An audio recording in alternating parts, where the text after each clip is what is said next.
Hey there, subscribe to my channel, and also press this bell icon so you never miss any new updates, cause whenever we upload new video you will get a notification on your phone. The director of an engineering company is interviewing an applicant for a job.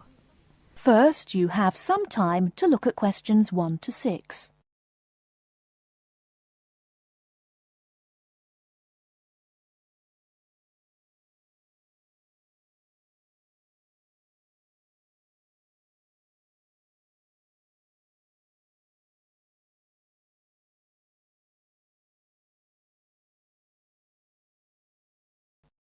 Now we shall begin.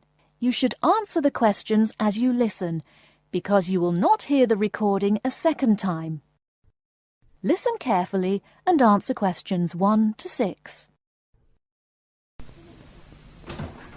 Good morning. It's Mr. Robinson, isn't it? Have a seat. Stephen Robinson. Yes. Is that S-T-E-V-E-N or P-H? It's V. OK. I've got your letter of application, but I need a few more details for the file. Now, you're from Manchester. What exactly is the address? Yes, it's Dynevor Gardens, that's D-Y-N-E-V-O-R, Prestwich. Thanks. And telephone? Well, it isn't mine, it's the landlord's, but I can be contacted. It's 483-250. Uh-huh. The landlord lives in, does he? Well, he has the flat downstairs, and he's a friend of the family anyway. I see. OK. According to your letter, I imagine you were born in, let me see, 1960? 61. Right. And the date? 12th of July. Thank you. And I believe you're married. No, I'm getting married, but not for a few months. Oh, sorry. Well, I mean, congratulations. Is it going to be in Manchester? Well, no, actually. My fiancée's from Wales, so we're getting married in her home village, near Bangor. Oh, how nice. Now, as you know, when you apply for a post with Williams Engineering, we need to find out a few things about both your academic background and more recent work experience, the latter being especially important in respect of this rather specialised position in the area of water management. First of all, A-levels. Yes, I've got 3. Geography, maths and physics. Geography, maths and physics. OK. Before you hear the rest of the conversation, you have some time to look at questions 7 to 10.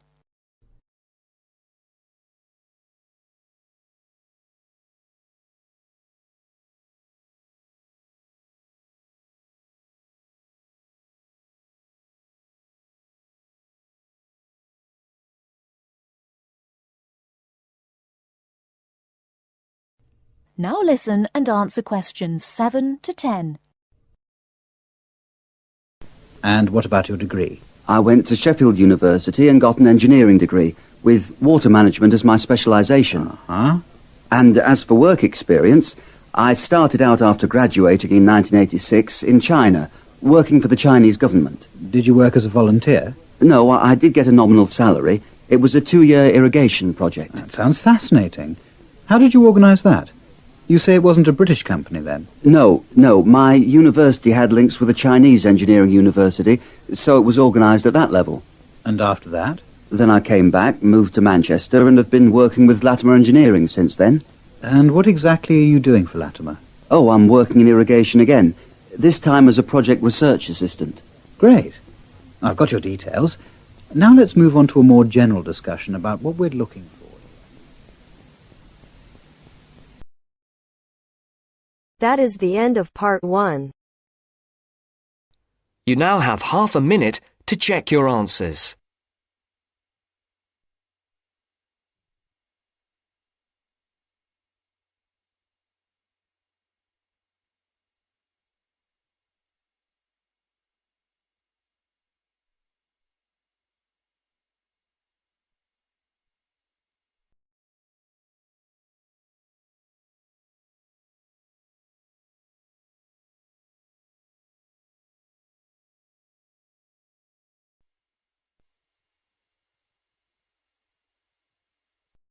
Now turns to part 2.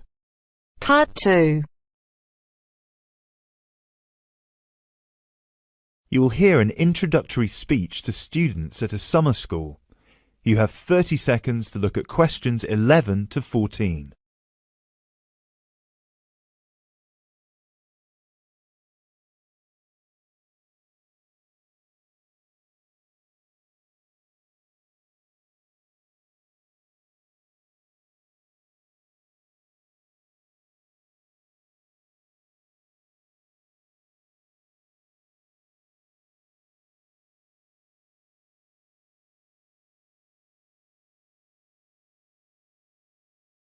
Good morning, everyone, and welcome to Climb Summer School. Now, I know most of you have travelled a long way to get here, and you're probably looking forward to settling into your rooms. So I promise I won't keep you long, but we've got to get through this very brief induction just to make your stay here as pleasurable as possible. Now, as you can see, while we're located very close to the centre of London, we're actually quite cut off from the main road. And we've got plenty of space for our facilities and students. This was part of our founder's vision, Jasmine Climb, who thought that the best environment for teenage students would be a place that combines the comforts of a big cosmopolitan city with the beauty and serenity of a quiet, remote site. Now, back in 1983, when our school was founded, this all here was an abandoned warehouse, and the classes were held in the main building that you can see over there. There were no trees, no conifers surrounding the property. There wasn't even a main gate.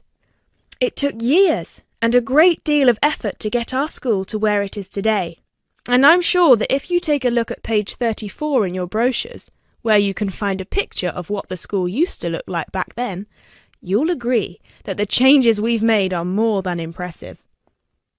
But it's not just the facilities that make Climb Summer School special, obviously, and I'm certain you already know this. Over the following 10 weeks, you'll receive an assortment of classes on a variety of topics, ranging from language, literature and poetry to creative writing, communication and project management. All of these modules have been designed to improve your chances of getting a place in the universities of your choice, while also giving you the opportunity to learn, excel, and of course, also socialise with people from all over the world. I can tell you, just among the 30 of you, we've got about 21 different nationalities. So what happens now? First of all, I'll be handing out a map of the premises for you to have a look at, and explaining where everything is. Once we're done here, you'll all be taken to your rooms where you can unpack and relax for a couple of hours. And later on, we'll be having our first activity of the day, a mix and match lunch in the main hall, where you'll have the chance to meet your new classmates.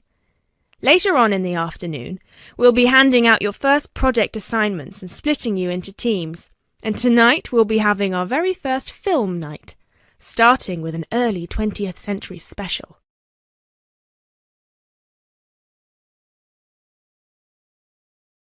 You now have 30 seconds to look at questions 15 to 20.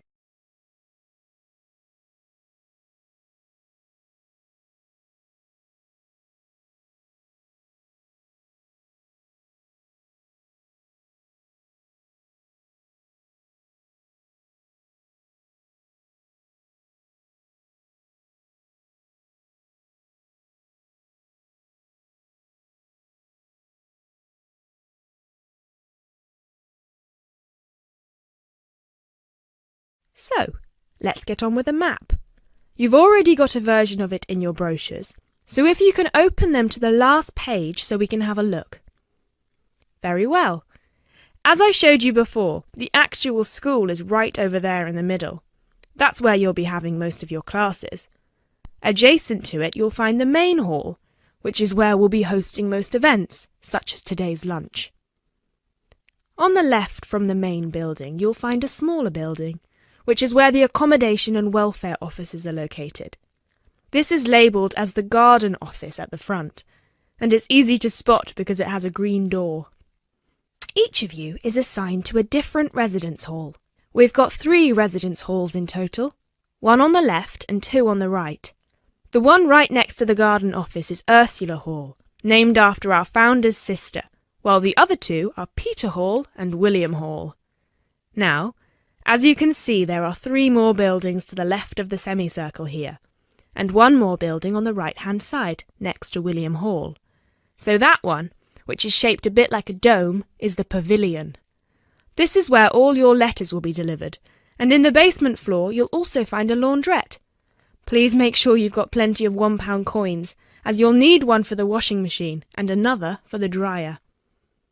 And that row of buildings on the left, the one closest to us here at the gate, is the canteen, where you'll be able to buy snacks as well as breakfast, lunch and dinner, on days when we don't have an event with food provided. The next one is the gym, which is open from 7 a.m. to 8 p.m. from Monday to Friday, and until 10 p.m. at the weekend. And the last building, right over there, is the study centre, where you'll find plenty of computers and books, as well as a great selection of DVDs and magazines that you can borrow with only a small refundable deposit of £5. Now, please remember to keep your student card with you at all times, as you'll need it to access most of these facilities. That is the end of part 2. You now have half a minute to check your answers.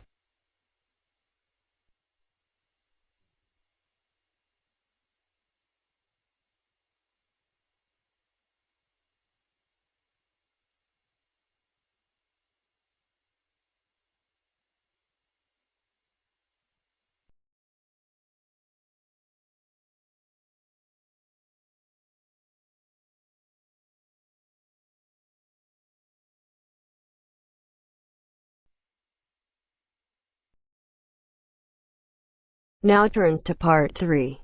Part 3. You will hear 2 students discussing a project they have to do as part of a literature course on great books. First, you have some time to look at questions 21 to 25.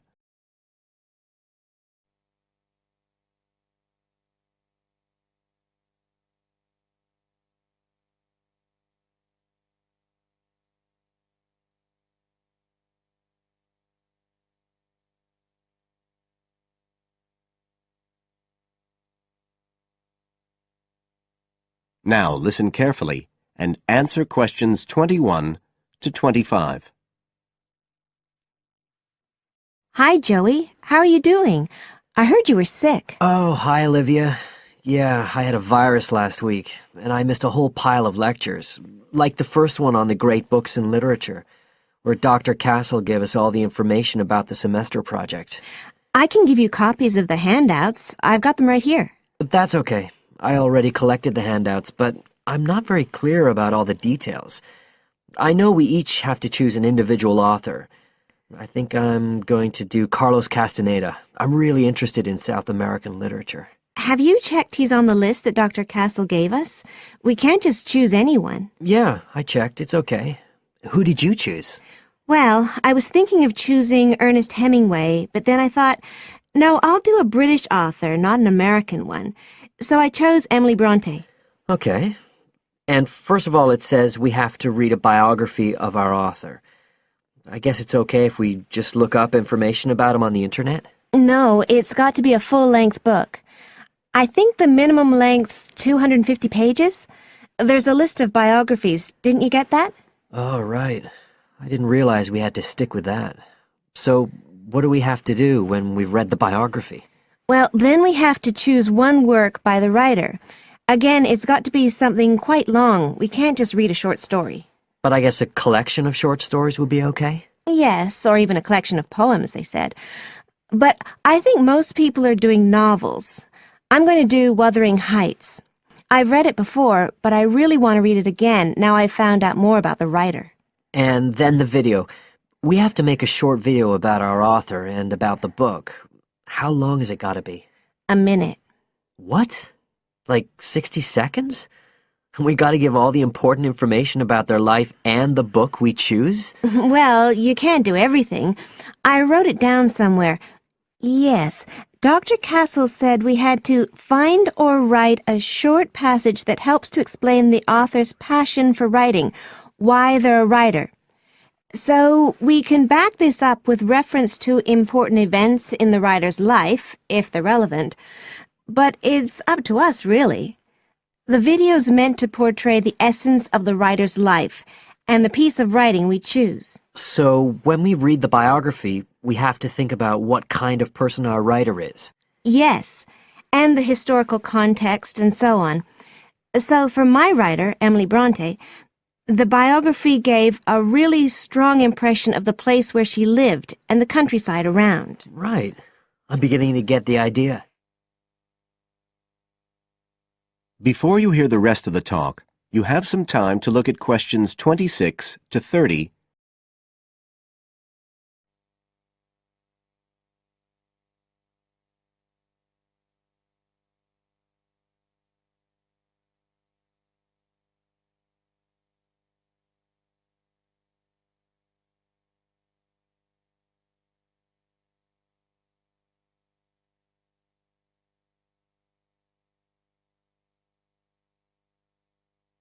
Now listen and answer questions 26 to 30. Can I check the other requirements with you? Sure.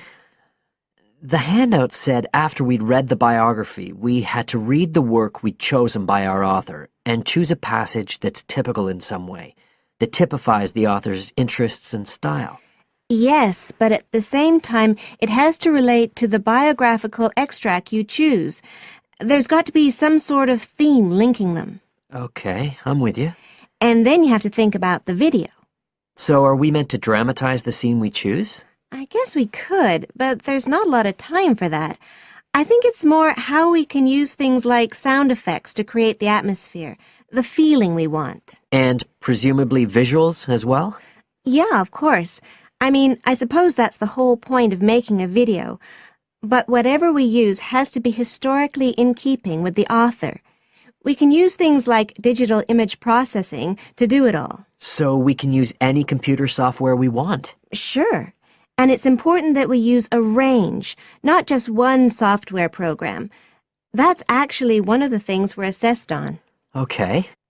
Oh, and something else that's apparently really important is to keep track of the materials we use and to acknowledge them. Including stuff we download off the internet, presumably? Yeah, so our video has to list all the material used with details of the source in a bibliography at the end. Okay. And you were talking about assessment of the project. Did they give us the criteria? I couldn't find anything on the handout. Sure. He gave us them in the lecture. Let's see, you get 25% just for getting all the components done. That's both sets of reading and the video. Then the second part is actually how successful we are at getting the essence of the work. They call that content, and that counts for 50%. Then the last 25% is on the video itself, the artistic and technical side. Great. Well, that sounds a lot of work, but a whole lot better than just handing in a paper. Thanks a lot, Olivia. You're welcome. That is the end of part 3. You now have half a minute to check your answers.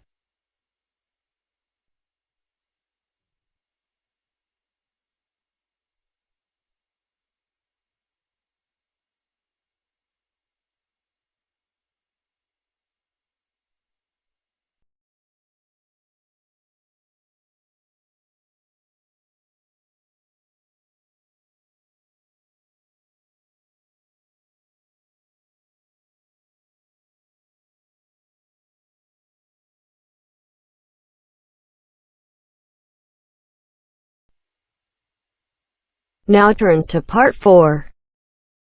Part 4. You will hear a lecture about English language. You have 30 seconds to look at questions 31 to 37.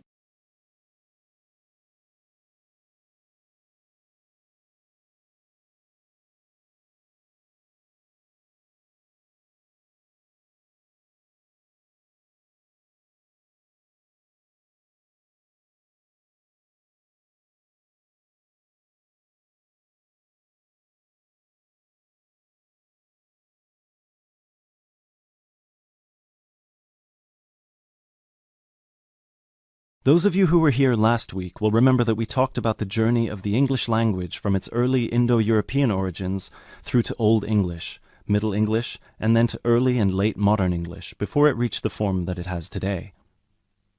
Today, we will be continuing that theme by focusing on the future of the English language and all the places it might go from here. There are about 2.1 billion people around the world who can speak English. Out of these, only 400 million are native speakers, which means that 4 in 5 English speakers are non-natives. This is obviously quite an impressive number, considering that just 2 centuries ago, in 1801, there were only about 20 million speakers of English around the world, and languages like French and German were ahead of English in terms of how many people were using them. But what does it mean?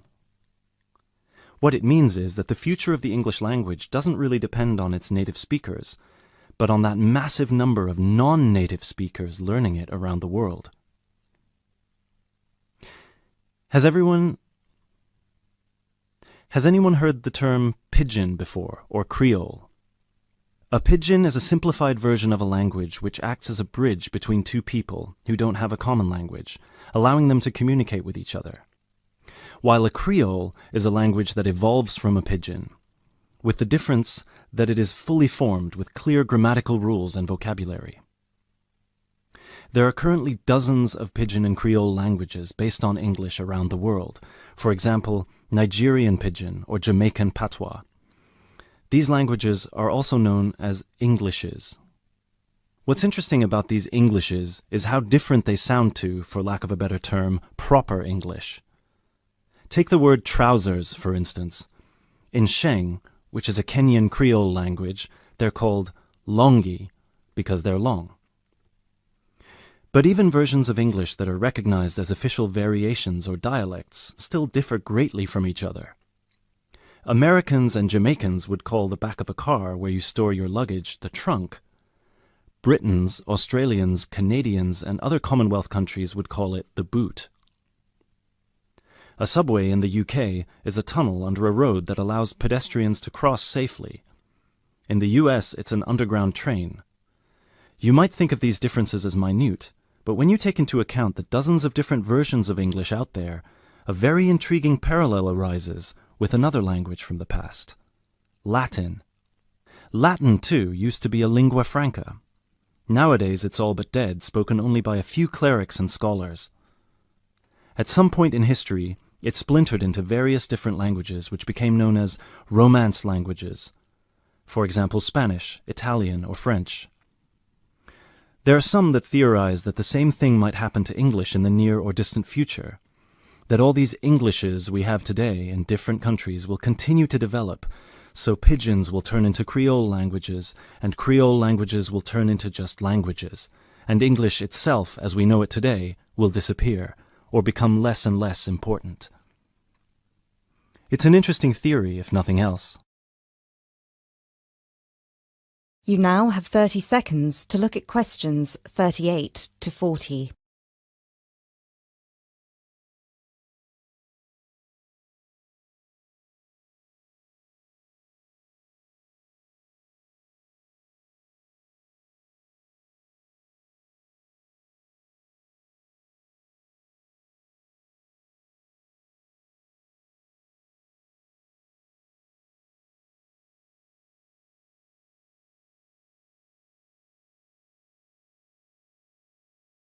It makes sense that, as English grows in popularity, countries, especially those with a strong sense of identity and tradition, will develop their own versions of the language, marked by the idiosyncrasies of their culture.